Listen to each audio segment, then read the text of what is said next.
ये खलीफा मेहदी ये अल्लाह के नबी सल्लल्लाहु अलैहि वसल्लम के नालैन है, ये अल्लाह के नबी सल्लल्लाहु अलैहि वसल्लम का जूता मुबारक है, आप सल्लल्लाहु अलैहि वसल्लम ने पहना है। तो खलीफा मेहदी ने उस जूते को लिया, चूमा, आंखों पे लगाया, एक तरफ रख दिया, चूँकि खलीफा था तो कह दिया भाई इसको 10,000 दिरहम दे दो, इनाम दे दो। वो आदमी इनाम लेके चला गया।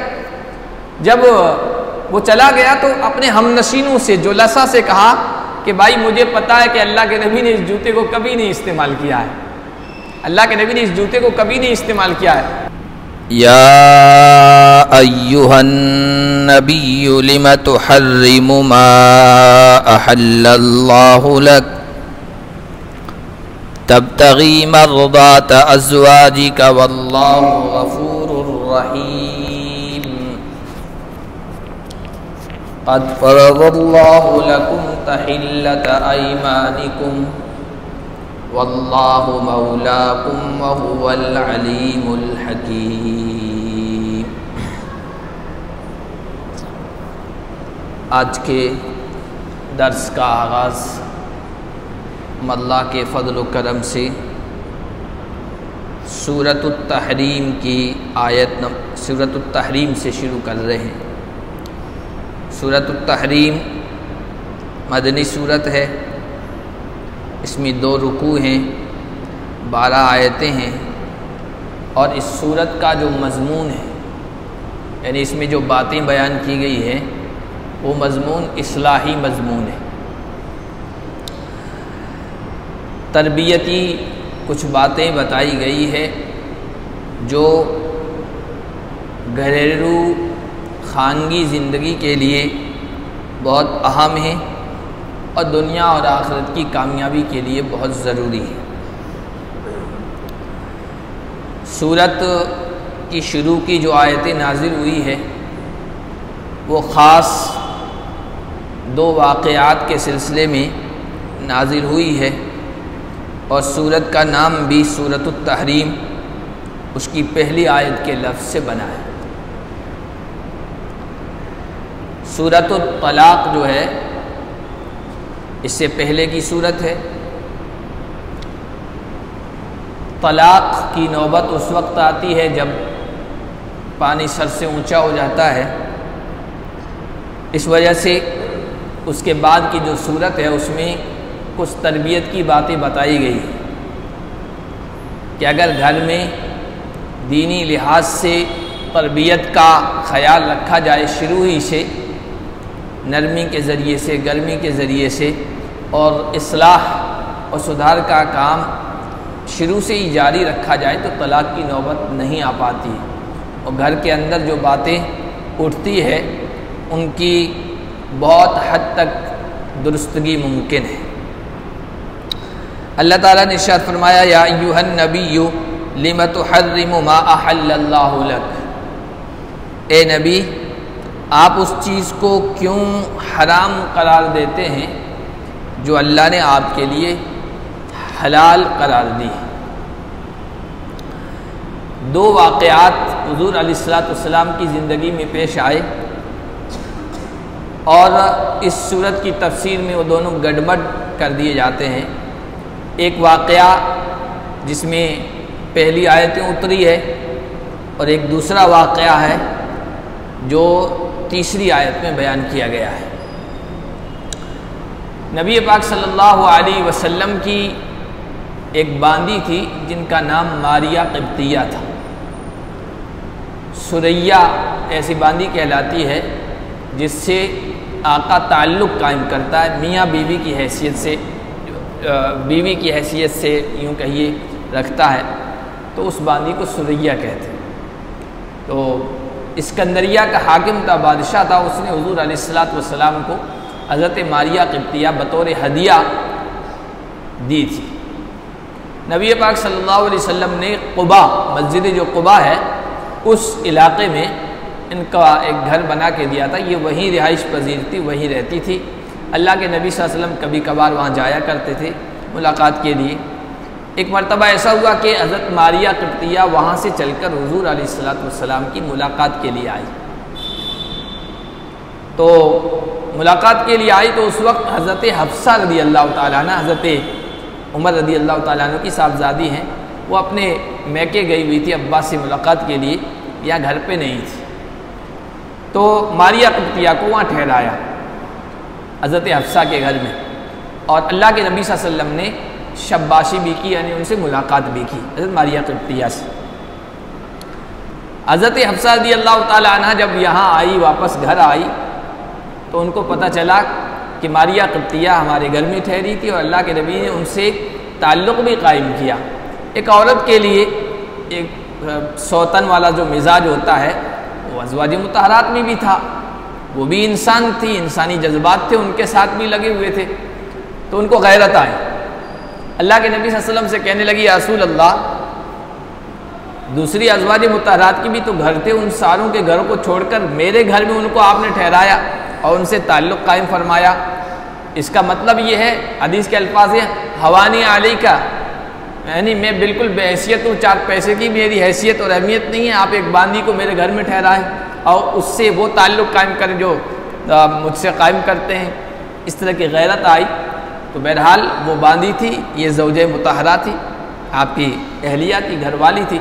अल्लाह के नबी सल्लल्लाहु अलैहि वसल्लम ने उनकी दिलदारी के लिए, दिल रखने के लिए, उनको खुश करने के लिए कहा कि इनको मैं अपने ऊपर हराम करार देता हूँ, मारिया क़िब्तिया को, खुश हो जाओ तुम। तो कहने लगी, या रसूल अल्लाह, ये तो बांदी है, आप पर कैसे हराम होगी? हुज़ूर अलैहिस्सलातु वस्सलाम ने कहा कि आइंदा मैं इससे क़ुर्बत नहीं करूँगा, ताल्लुक़ कायम नहीं करूँगा। ये हज़रत हफ्सा को खुश करने के लिए अल्लाह के नबी सल्लल्लाहु अलैहि वसल्लम ने जुमले कहे। तो उन जुमलों को सामने रखकर अल्लाह के नबी सल्लल्लाहु अलैहि वसल्लम पर ये आयतें उतरी जो इस सूरत की शुरू की 2 आयतें हैं। तो एक तरह की कसम थी कि मैं उनको अपने ऊपर हराम कर देता हूँ और आइंदा करीब नहीं जाऊँगा। अल्लाह ताला ने इरशाद फरमाया, ए नबी, उस चीज़ को आप क्यों हराम करार देते जो अल्लाह ने आपके लिए हलाल करार दी है? बांदी हलाल है, उससे रिश्ता कायम करना हलाल है। एक बीवी को खुश करने के लिए आपने हलाल चीज़ को हराम करार दी। तब्तगी मर्दात अज़वाजिक, आप अपनी बीवियों की खुशी को चाहते हैं।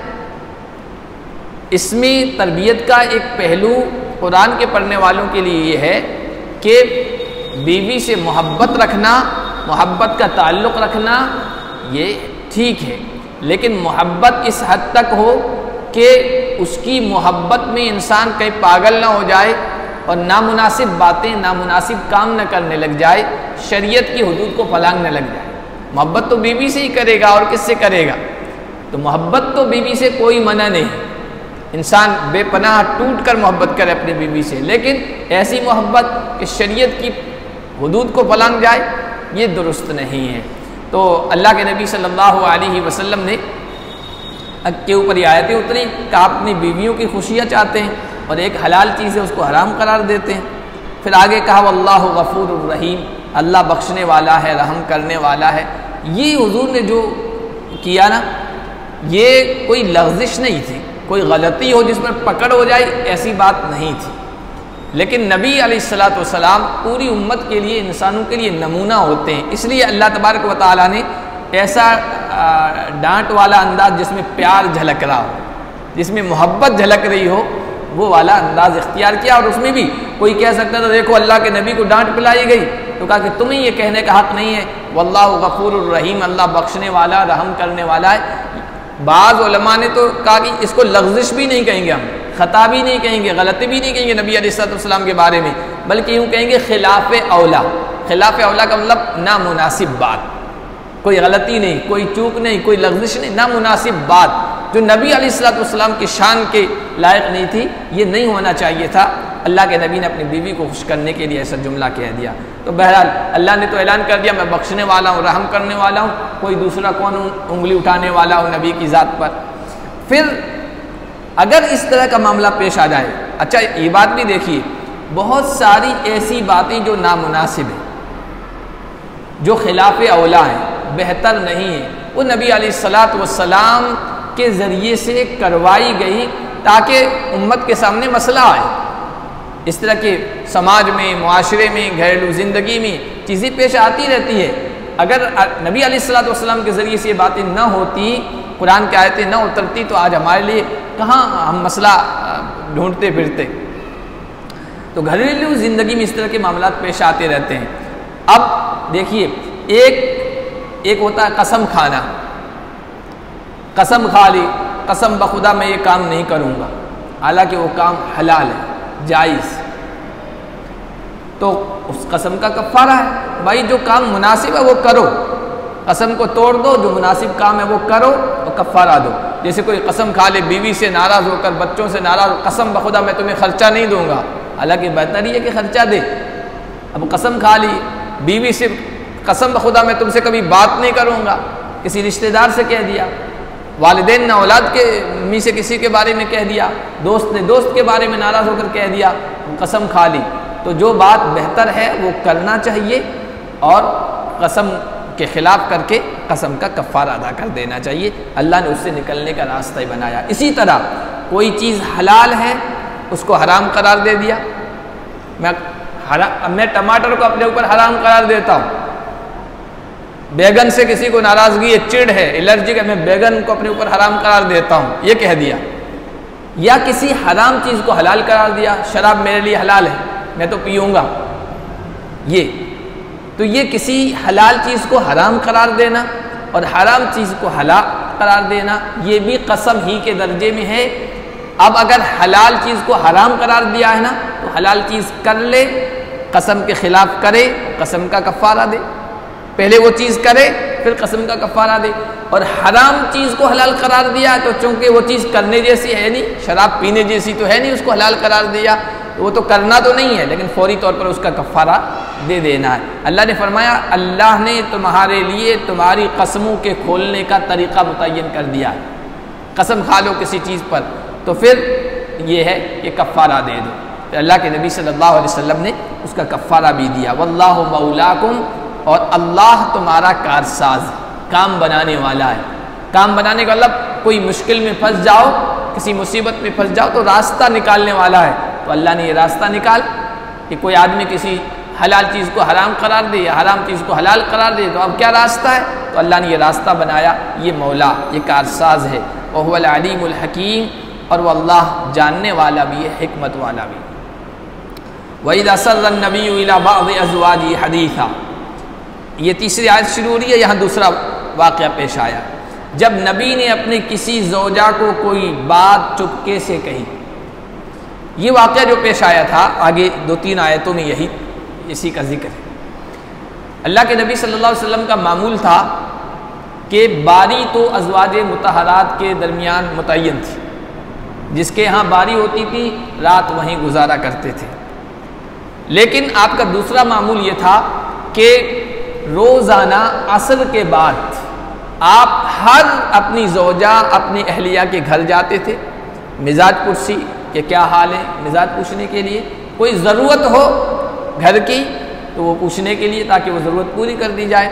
ये आपका मामूल था, रूटीन था। असर बाद चक्कर लगाया करते थे। हज़रत ज़ैनब बिन्त जहश जो हुज़ूर अलैहिस्सलातु वस्सलाम की फूफीज़ाद बहन भी थी, और हज़रत आयशा रज़ियल्लाहु ताला अन्हा के टक्कर की थी, हुस्न में, जमाल में, खूबसूरती में, उनको टक्कर देती थी। तो ये मैंने अभी कहा कि भाई हुज़ूर भी इंसान थे, अज़वाज मुतहरात भी इंसान थी। इंसानी जो जज्बात होते हैं, फितरत की, नेचर की जो चीज़ें होती हैं, वो उनमें भी थी। तो अज़वाज मुतहरात प्लस ये कि वो आपस में सौतनी थी, सौकनों के दरमियान जो एक तरह की गैरत होती है, हर बीवी अपने शोहर को अपनी तरफ माइल करने के लिए बहुत कुछ करती है, और ये मोहब्बत जहाँ होती है वहाँ ये होता है। हर बीवी चाहती है कि मेरा शोहर मेरी तरफ पूरी तरह तवज्जो दे, दूसरों से ज़्यादा तवज्जो दे। तो अल्लाह के नबी सल्लल्लाहु अलैहि वसल्लम जब यूँ जाते थे रोज़ाना असर बाद, हज़रत ज़ैनब बिन्त जहश ने कहीं से शहद मंगवा रखा था। हुज़ूर अलैहिस्सलातु वस्सलाम के बारे में उनको मालूम था कि ये तो रिवायात में मौजूद है, काना युहिब्बुल हलवा वल असल, अल्लाह के नबी हलवा पसंद फरमाया करते थे। हलवा अरबी में मीठी चीज़ को कहते हैं। एक तो हलवा हम लोग बनाते हैं वो नहीं, हलवा अरबी में मीठी चीज़ को कहते हैं। और असल ख़ासतौर पर शहद तो अल्लाह के नबी को बहुत ज़्यादा पसंद था। तो हज़रत ज़ैनब बिन्त जहश ने कहीं से मंगवाया, और जब हुज़ूर उनके यहाँ जाया करते थे ना, तो खैर खैरियत मालूम करने के बाद कहते या रसूलल्लाह, शरबत मैं बनाती हूँ, शहद का आप नोश फरमाएंगे? तो अल्लाह के नबी की ऐसी पसंदीदा चीज़ थी। अल्लाह के नबी कहते ठीक है बनाओ। तो इस दौरान वो बातें कर लिया करती थी खूब, यानी इनके यहाँ थोड़े ज़्यादा ठहरा करते थे, खूब दिल की बातें कर लिया करती थी। दूसरी अज़वाज मुताहरात को ये पसंद नहीं आया। अज़वाज मुताहरात में भी ये रिवायत में आया है कि 2 धड़े बने हुए थे, यानी एक दूसरे का साथ दिया करती थी किसी मामले में। एक तरफ हज़रत आयशा रज़ी अल्लाह तआला अन्हा थी, उनके साथ हज़रत हफ्सा थी। ज़्यादातर इन दोनों की ज़्यादा बनती थी, हज़रत हफ्सा हज़रत आयशा की, हज़रत अबू बकर की बेटी, हज़रत उमर की बेटी है। और फिर हज़रत सौदा थी। कुछ अज़वाज इधर थी, कुछ अज़वाज का मिजाज एक तरह दूसरी से मिलता था, ज़ैनब बिन जहश की तरफ। तो हज़रत आयशा रज़ी अल्लाह तआला अन्हा ने कहा कि हज़रत हफ्सा से अपने स्कीम बनाते हैं, इनके यहाँ ये ज़्यादा ठहरते हैं, आप साथ ज़्यादा ठहरते हैं, ये नहीं ठहरना चाहिए, तमाम अज़वाज के यहाँ बराबर बराबर ठहरना चाहिए, इनको ज़्यादा टाइम मिल रहा है। स्कीम क्या बनाई? हज़रत सौदा से भी कहा, हज़रत हफ्सा से भी कहा कि हम में से किसी के पास भी हुजूर जब पहले आए ना, तो हुजूर अलैहिस्सलातु वस्सलाम से ये कहना कि आपके मुंह से मगाफिर की बू आ रही। बू या बदबू, ये तो बू थी, बदबू तो नहीं कह सकते, लेकिन बू या बदबू अल्लाह के नबी को बिल्कुल पसंद नहीं थी। आप सल्लम फितरी तौर पर बहुत खुशबूदार थे, जिस्म से खुशबू आया करती थी, जहाँ से गुजरते थे खुशबू आया करती थी, हाथ मिलाया करते थे उसके हाथों से खुशबू रच बस जाया करती थी। ये हुजूर अलैहिस्सलातु वस्सलाम को फितरी तौर पर अल्लाह ताला ने ऐसा बनाया था। फिर ये कि बेहतरीन से बेहतरीन खुशबू भी इस्तेमाल करते थे, और घर में आते थे तो सबसे पहले मिसवाक किया करते थे, ताकि अज़वाज मुताहरात में से किसी को मुंह से बदबू ना आए, नफरत ना हो। तो आप में से किसी के पास आए तो ये कहना है, रसूलुल्लाह आपने मगाफिर इस्तेमाल किया है क्या? मगाफिर एक पौधा होता था जिससे गूंद निकला करता था, उस गूंद से थोड़ी बू आती थी। तो हज़रत हफ्सा रज़ी अल्लाह तआला अन्हु के पास हुजूर गए, तो हज़रत हफ्सा ने, चूँकि स्कीम पहले से बनी हुई थी, कहा कि आपने मगाफिर इस्तेमाल किया है? हुजूर ने कहा नहीं, मैंने मगाफिर तो नहीं इस्तेमाल किया है।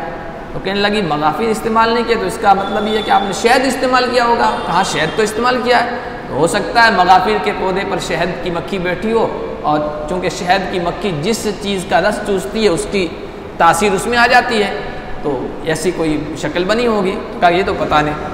फिर हज़रत सौदा के आगे, हज़रत सौदा ने भी यही सवाल किया, हुजूर ने वही जवाब दिया, उन्होंने फिर वही कहा मगाफिर नहीं इस्तेमाल किया, लेकिन हो सकता है मगाफिर के पौधे पे शहद की मक्खी बैठी हो और उसमें उसकी तासीर आ गई हो।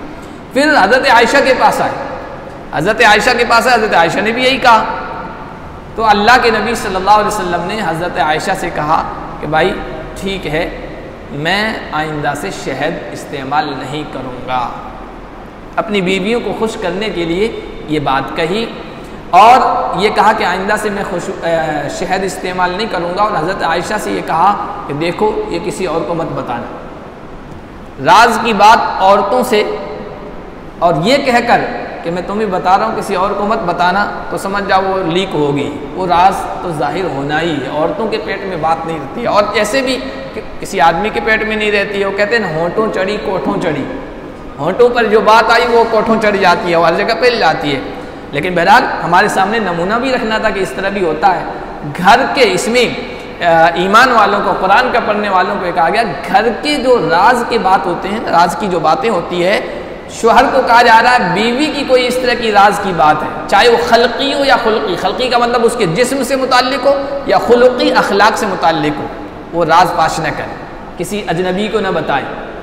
और शोहर से भी कहा जा रहा है बीवी के बारे में कोई इस तरह की बात है तो किसी और को मत बताओ। बीवी से कहा जा रहा है शोहर की बात मत बताओ, किसी और के सामने, औरत के सामने रखोगी उसके जिस्म की खूबसूरती, उसके अखलाक के बारे में, हो सकता है वो तुम्हें किनारा कर दे और उसको अपना ले, उसको अपने करीब कर ले।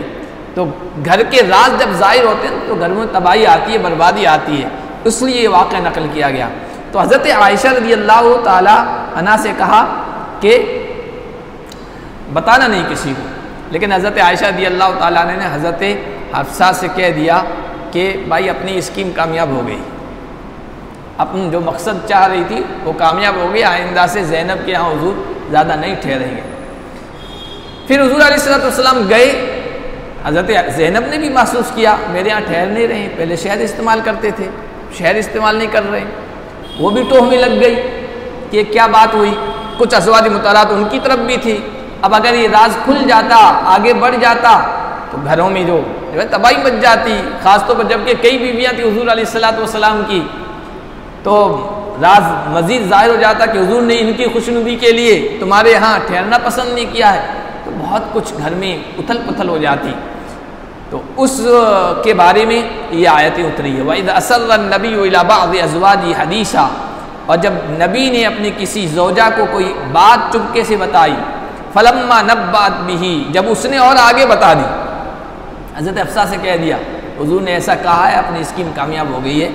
जब उस ज़ौजा ने आगे बता दिया, व अज़हरहुल्लाहु अलैहि, और अल्लाह ताला ने नबी को उस पर मुत्तले कर दिया, नबी को बता दिया कि ये राज आगे ज़ाहिर हो गया है। अर्रफ़ बअज़हु व अअरज़ अन बअज़, अल्लाह के नबी ने कुछ बात बताई, कुछ को इग्नोर किया, एराज़ किया। आयशा से कहा आयशा तुमने राज बता दिया, अब किसको बताया, किससे कहा, ये हुज़ूर ने नहीं कहा।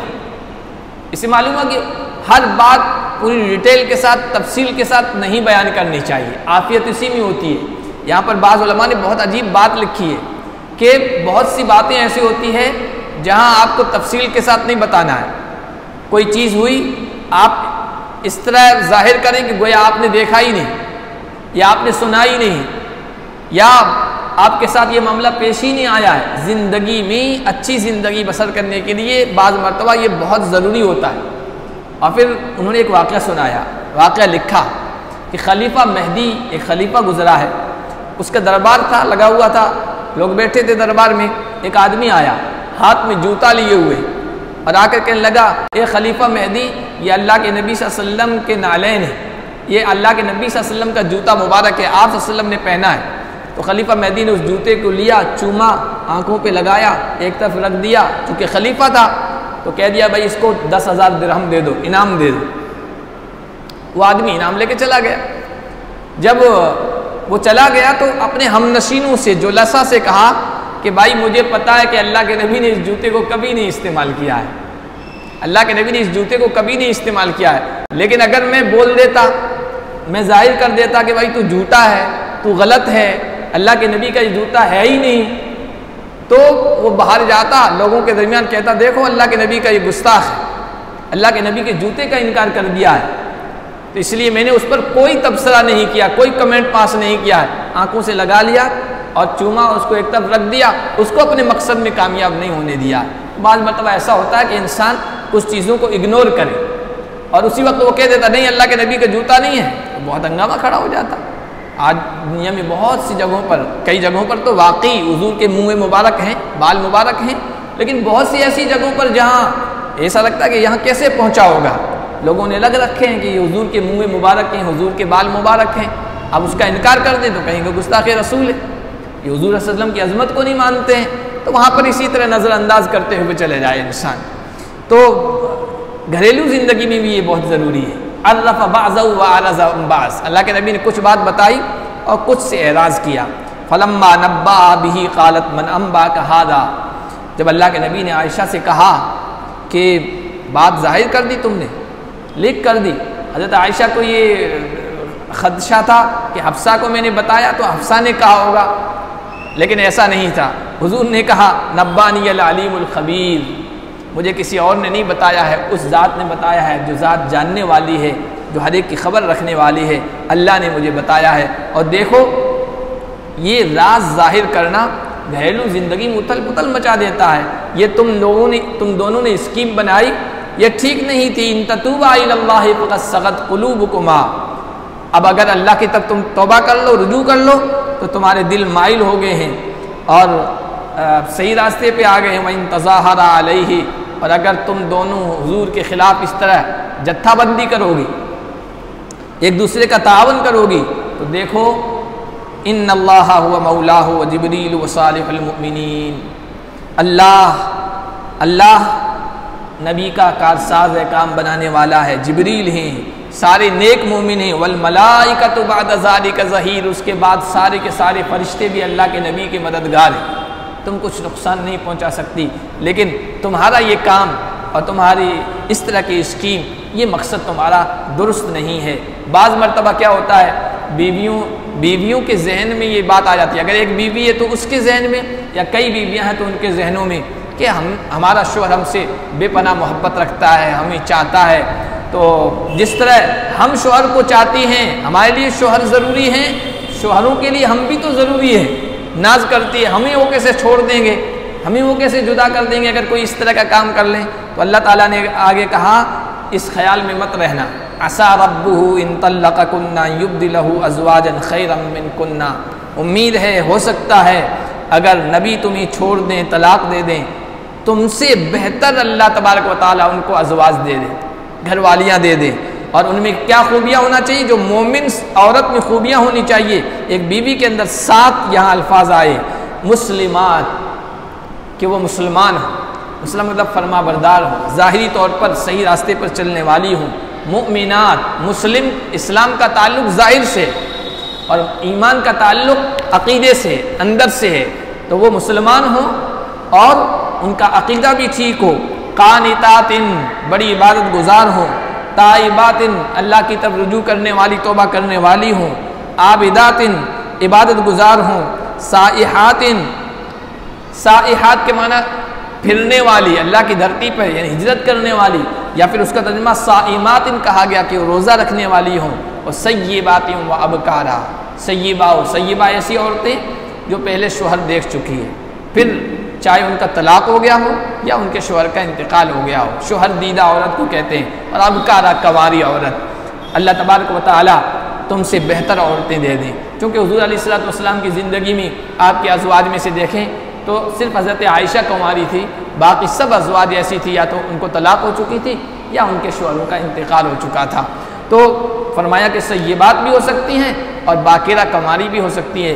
बाज़ हालात ऐसे होते हैं कि शोहर दीदा औरत तजर्बाकार होती है, घर चलाने में माहिर होती है, तो कुंवारी औरत से ज़्यादा फ़ायदे बख्श, नफ़ा बख्श साबित हो जाती है। इसलिए दोनों का तज़किरा यहाँ फरमा दिया। तो अज़वाज मुतारात से कह दिया कि किसी नाज में मत रहना कि हमको छोड़कर अल्लाह के नबी कहाँ जा सकते हैं, अल्लाह ताला तुमसे बेहतर बीवियाँ दे सकते हैं। या अय्युहल्लज़ीना आमनू क़ू अनफुसकुम व अहलीकुम नारा। आगे अल्लाह ने फरमाया, देखो अपनी बीवियों की, अपने घर वालों की तरबियत करते रहना चाहिए। शुरू से तरबियत करते रहेंगे तो इस तरह के वाक़यात तुम्हारे घरों में पेश नहीं आएंगे, पानी सर से ऊपर नहीं होगा। ए ईमान वालों, अपने आप को भी बचाओ, अपने घर वालों को भी बचाओ उस आग से जिसका ईंधन लोग हैं, पत्थर है। जो नाफरमान लोग हैं वो ईंधन बनाए जाएंगे, पत्थर जो मूर्तियां हैं वो उनके पूजने वालों को रुसवा करने के लिए आग में जलाया जाएगा, उनका ईंधन बनाया जाएगा। उससे बचाने के लिए फ़िक्र करो, अपनी भी, अपने अहल व अयाल की भी, अपने मुतल्लिक़ीन की भी। और उस आग से बचाने का क्या तरीक़ा है? दीनी तरबियत करें, उनको समझाएं, सख्ती के साथ समझाएं, नरमी के साथ समझाएं, प्यार से समझाएं, मार से समझाएं। हत्ता कि शेख अब्दुल कादिर मुहद्दिस देहलवी रहमतुल्लाह ने लिखा कि लालच से भी समझाएं, उनको इनाम दें कि तुम नमाज पढ़ोगी, तुम ये काम करोगे तो मैं तुम्हारे लिए ये ला कर दे दूँगा। औरत है अगर नमाजी नहीं है, उसको किसी जेवर की लालच दे दी, नमाज के पाबंद बन जाओगे तो मैं तुम्हारे लिए जेवर बना दूँगा। बच्चे हैं, बच्चियाँ हैं, उनके मुनासिब जो भी लालच दे सकते हैं वो लालच देकर उनको सही रास्ते पे ले आएँ, उनकी तरबियत करें। और ये हर इंसान की ज़िम्मेदारी है, कल क़यामत के दिन पूछा जाएगा। अल्लाह ये नहीं पूछेंगे कि अपने बच्चियों के लिए तुमने मकान बनाए, बिल्डिंगें तैयार की, उनका बैंक बैलेंस छोड़ के उनके लिए आए कि नहीं आए, ये अल्लाह नहीं पूछेंगे। लेकिन ये ज़रूर पूछेंगे उनकी सही तालीम और तरबियत की थी या नहीं की थी। बंगले, कोठियाँ, बैंक बैलेंस बनाने से बेहतर माना अला वालिदुन वलदन अफज़ल मिन अदबिन हसन, अच्छी तरबियत से बढ़कर किसी वालिद ने अपनी औलाद को कोई तोहफ़ा नहीं दिया है, वो दीनी तरबियत है। फरमाया उस आग से अपने आप को, अपने मुतल्लिक़ीन को बचाने की कोशिश करो जिस पर फरिश्ते मुतय्यन हैं, ग़िलाज़ुन शिदादुन, बड़े सख्त हैं, मोटे तगड़े हैं, सख्त हैं। और ला यासून अल्लाह मा अमरहुम, अल्लाह ने जो उनको हुक्म दिया है उसकी नाफरमानी नहीं करते हैं, और जो हुक्म दिया गया वही करते हैं। सख्त हैं, इस बात की तरफ इशारा किया कि जब वो मारेंगे पीटेंगे तो बाद मरतबा क्या होता है, मारने पीटने वाले को रहम आ जाता है, यार छोड़ो इसको, बहुत रो रहा है, चीख रहा है, चिल्ला रहा है, छोड़ दो। लेकिन वो सख्त हैं, वो फरिश्ते जो अल्लाह की तरफ से ड्यूटी पर मुतय्यन हैं, वो छोड़ेंगे नहीं, रहम खा कर नहीं छोड़ेंगे। और शिदादुन, बहुत मजबूत है, ताकतवर हैं। इस तरफ इशारा किया कि बाद मरतबा ऐसा होता है जिसको मारा जा रहा है ना, वो बहुत ताकतवर है, वो सामने वाले को गिरा के भाग जाता है, उसकी गिरफ्त से अपने आप को बचा लेता है, ऐसा भी नहीं होगा। न रहम खाकर बच सकते हो और ना कमज़ोरी की वजह से, वो बहुत मजबूत हैं। अल्लाह ने जो हुक्म दिया वो करते हैं, इसलिए उस अजाब से अपने आप को बचाने की कोशिश करो। और उस दिन कोई बहाना नहीं चलेगा कि मेरी औलाद ने नहीं माना, घर वालों ने नहीं माना और मेरे साथ ये परेशानियाँ थी। कहा या अय्युहल्लज़ीना कफ़रू ला तअतज़िरुल यौम, ए काफिरो आज उज़्र मत पेश करो, हीले मत पेश करो, बहाने उज़्र मत बयान करो। ये काफिरों से ही नहीं कहा जा रहा है, जो गुनहगार मोमिन होंगे, जिन्होंने अपने अमल में अपनी जिम्मेदारी में कोताही की होगी ना, उनके साथ भी यही मामला होगा। इन्नमा तुजज़ौना मा कुंतुम तामलून, आज उज़्र मत पेश करो, बहाने मत पेश करो, तुमको उसी का बदला दिया जाएगा जो तुम करके आए हो। जो बोया है वो काटोगे और उसी का रिज़ल्ट, उसी का नतीजा आज तुम्हारे सामने होगा। आगे इसी से मुताल्लिक़ चंद और आयतें हैं, चंद और बातें हैं, और उनमें बहुत अहम बातें और वाक़यात इस्लाह और घरेलू सुधार के लिए जो बातें हो सकती है वो अल्लाह तबारक व तआला ने बयान फरमाई है, जिसमें 2 ईमान वालों की बीवियाँ थीं, यानी नबियों की बीवियाँ थीं, उनका वाक़या है, और फ़िरऔन की बीवी का वाक़या है, जो यहाँ पर बहुत अच्छे अंदाज से बयान किया गया है। अल्लाह और हज़रत मरियम का भी है, 2 फरमाबरदार औरतों का और 2 नाफरमान औरतों का वाक़या बयान किया। उस पर ये सूरत तहरीम भी मुकम्मल हो जाएगी और 28वां पारा भी मुकम्मल हो जाएगा। अल्लाह पाक हम सबको समझने और अमल करने की तौफ़ीक़ अता फरमाए।